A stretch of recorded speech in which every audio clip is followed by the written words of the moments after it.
Picture this, you're minding your own business on a crisp Saturday morning in the Colorado mountains when 50 luxury SUVs roll up your private driveway like it's a damn parade. And leading the charge? The same woman who's spent 2 years whispering to the neighborhood that you're the selfish loner who hates community spirit. Yeah. That's how my war with Aspen Ridge HOA started, and how it ended with their queen in handcuffs. I'm Jordan Hale. 42. Ex-Marine. Built my own cabin on 10 acres I paid for in cash. The kind of place with a wraparound porch. A wood stove that actually works. And zero tolerance for bullshit. For 2 years. Lydia Voss, the HOA president with the perfect blonde bob. The pastel cardigans. And the smile that could freeze lava, had been painting me as the neighborhood villain. Jordan doesn't come to potlucks, she'd sigh at meetings. Jordan thinks he's above the rules. All because I refused to sign the new charter that basically handed them the keys to every backyard in the subdivision. I stayed quiet. Smiled. Nodded. Watched. Because quiet men who pay attention are the most dangerous kind. Then came the Tuesday she showed up on my porch in her white Range Rover. Clipboard in one hand. Fake sympathy in the other. Jordan. Honey, she cooed. Like we were old friends. We need to chat about your little cabin. The board voted unanimously. This Saturday we're hosting the Aspen Ridge Spring Soiree right there on your deck. 150 guests. Live music. The works. It's going to be magical for community morale. I set my coffee down slow. My cabin. She laughed that tinkly little laugh that made my teeth itch. Well, technically. Under the revised covenants you did sign. I didn't sign shit. Lydia.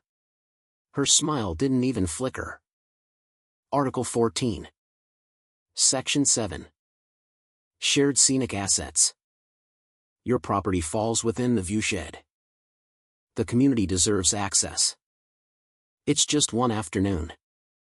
You won't even have to be here, we have our own keys. That's when the mask slipped for half a second. Just long enough for me to see the predator underneath the pearl earrings. I didn't yell. I didn't argue. I just looked at her and said, "You might want to double-check those keys." By Friday night I'd changed every code. Installed a new chain on the back trail. Called my buddy at the tow yard. And set up 4 motion cameras that streamed straight to the cloud. I sat on my porch with a beer. Watching the security feed like it was the Super Bowl. Saturday arrived bright and sunny, the kind of Colorado day that makes tourists post obnoxious Instagram stories. At 11:47 a.m.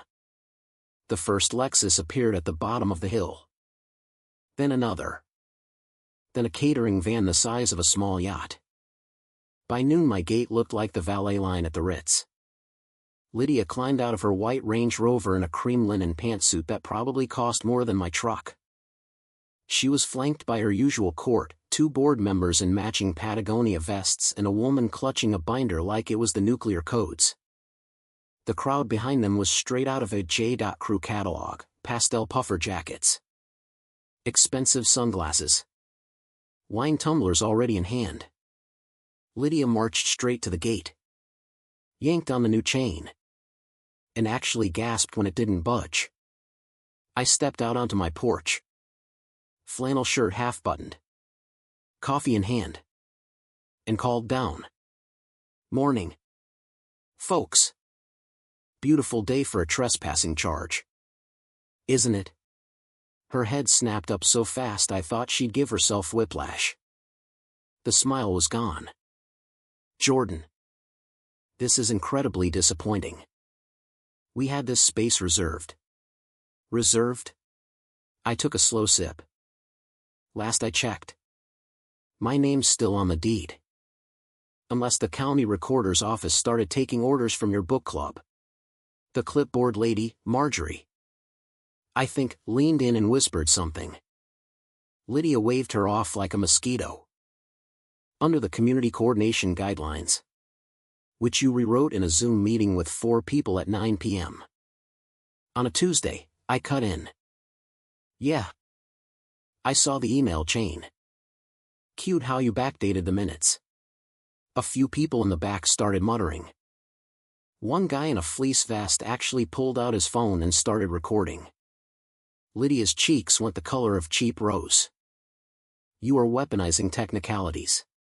This is for the children. Jordan. For the community. Funny, I said. Loud enough for everyone to hear. Last time I checked. The community doesn't pay your personal wine club tab. Or did the $8,400 in event planning from the discretionary fund just magically appear? That one landed. The murmuring turned into actual conversation.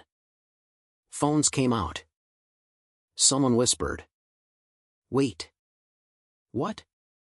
Lydia's eyes darted around like a cornered raccoon. This is hostile. You're creating a scene in front of guests. No. Ma'am, I said. Stepping closer to the gate. You created the scene when you tried to throw a private garden party on land you don't own using money that isn't yours. I'm just the guy who locked the gate. That's when Deputy Ramirez's cruiser crested the hill. Lights off. But everyone still went quiet like kids caught with fireworks. Lydia saw her opening. She spun toward him. All helpless damsel. Officer. This man is refusing to honor a board-approved event. He's endangering community relations. Ramirez took one look at the sea of luxury vehicles blocking a private road. Then at me. Then back at Lydia. He sighed the sigh of a man who'd seen this movie before. Ma'am. I'm gonna need you and your little caravan to turn around. This is private property. Lydia's voice went up an octave. But the charter doesn't override a deed, he said flatly. I've got the paperwork right here from Mr. Hale's attorney. Now. You can leave voluntarily. Or I can start writing citations for criminal trespass. Your choice.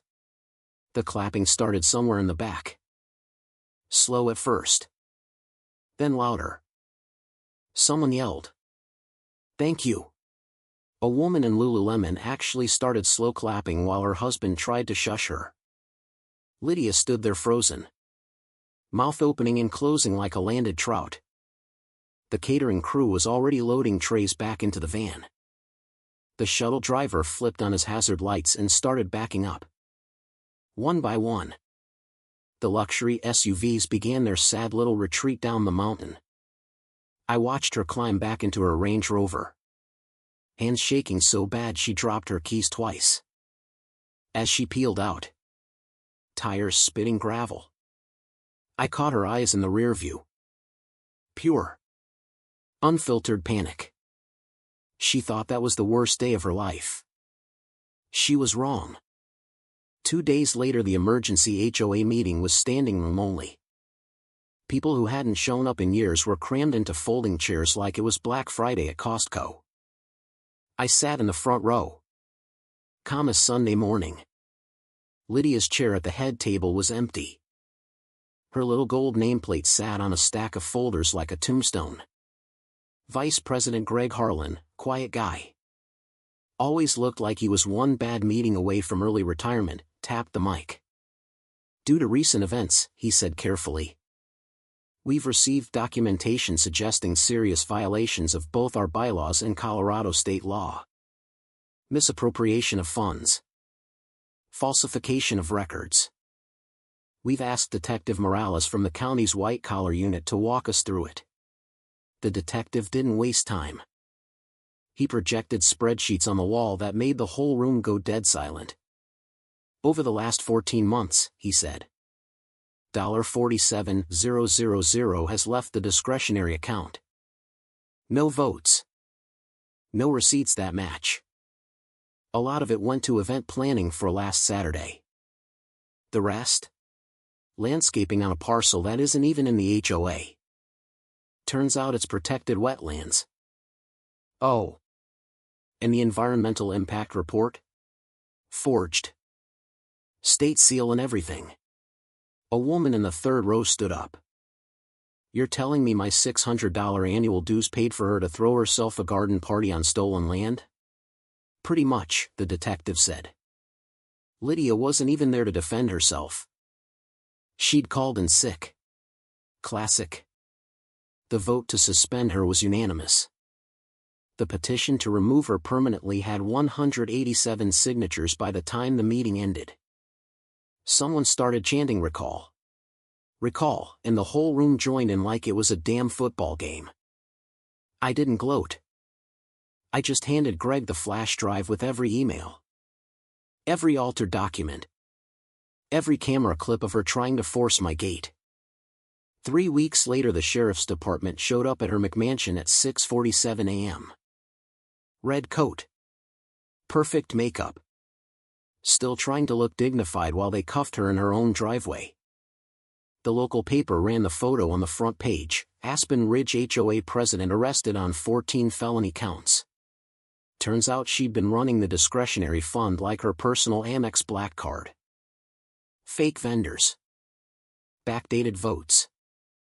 She even used HOA money to beautify the wetlands behind her cousin's house so it would look nicer for the party she tried to steal from me. The cousin flipped in about 5 minutes. The contractor sang like a canary. By the time the dust settled, the new board had rewritten the entire charter. No more secret Zoom meetings. Every dollar over $500 had to be posted publicly for 30 days. All meetings live-streamed. And they added a rule: any board member who tries to use private property without written consent gets fined $10,000 and banned for life. I didn't run for anything. I didn't need to. But I did help write the new language. Made sure there were no loopholes this time.